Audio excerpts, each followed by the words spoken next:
बालक के अंदर इस बात की गहराई थी कि संग्राम तो यहोवा का है। जब यहोवा का है तो वो क्या करने पहुंच गया था? वो उस गैप में खड़ा हुआ क्योंकि उसको ये मालूम था कि परमेश्वर ने पृथ्वी का अधिकार हम मनुष्यों को दिया है। मुझे तो सिर्फ अपनी पोजीशन को लेना है, हमें खड़ा होना है, क्योंकि परमेश्वर अपनी आंखें पृथ्वी भर में लगाए रहता है और देखता है कौन है जो परमेश्वर की आवाज को सुन के उस बात को मनुष्यों तक पहुंचाए जो परमेश्वर चाहता है। गोलियत इतना बड़ा सा लग रहा था, लेकिन दाऊद ने कैसे मारा था? एक पत्थर के द्वारा। और परमेश्वर ने उसके उस निशाने को चूकने नहीं दिया था, क्योंकि उसने तो ऑलरेडी घोषणा कर दी थी। उसे तो पता था कि मुझे तो सिर्फ खड़ा होना है और युद्ध तो यहोवा का है। मौत की परछाई की वादियों में से होकर चलूंगा तो भी मैं ना डरूंगा, क्योंकि यहोवा तू मेरे साथ रहता है। जब ऑलरेडी वो प्रकाश हमारे साथ है, शत्रु हमें वो दिखा रहा है कि देख मौत की वादी आ गई। शैडो आती है एक्चुअली में, मौत नहीं, क्योंकि यीशु ने तो मौत को जीत लिया है। तो स्पिरिट ऑफ फियर का हमारे जीवन में कोई भी जगह नहीं होना चाहिए। परमेश्वर के अधीन हो जाओ, शैतान का सामना करो, तुम्हारे सामने से भाग निकलेगा।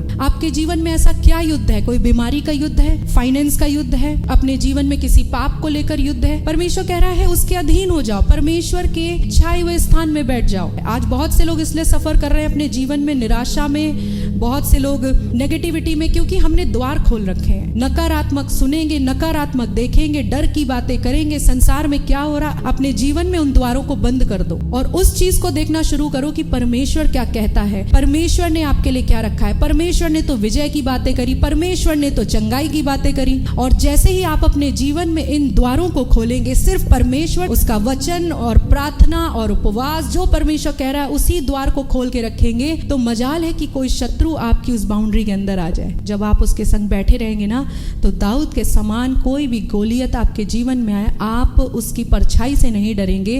इसीलिए आत्मा में परमेश्वर से बात करो, परमेश्वर के वचन से रिसीव करो। और जो परमेश्वर का वचन आज हमें सिखाता है ना, भयभीत नहीं होना, डर हमारा हिस्सा नहीं होना चाहिए, निडरता के साथ खड़े रहना है। यहोवा के भय के अलावा हमारे जीवन में किसी बात का डर नहीं होना चाहिए। मेरा विश्वास है कि आप अपने जीवन में बहुत से क्षेत्रों में विजय हासिल करेंगे। हालेलुया।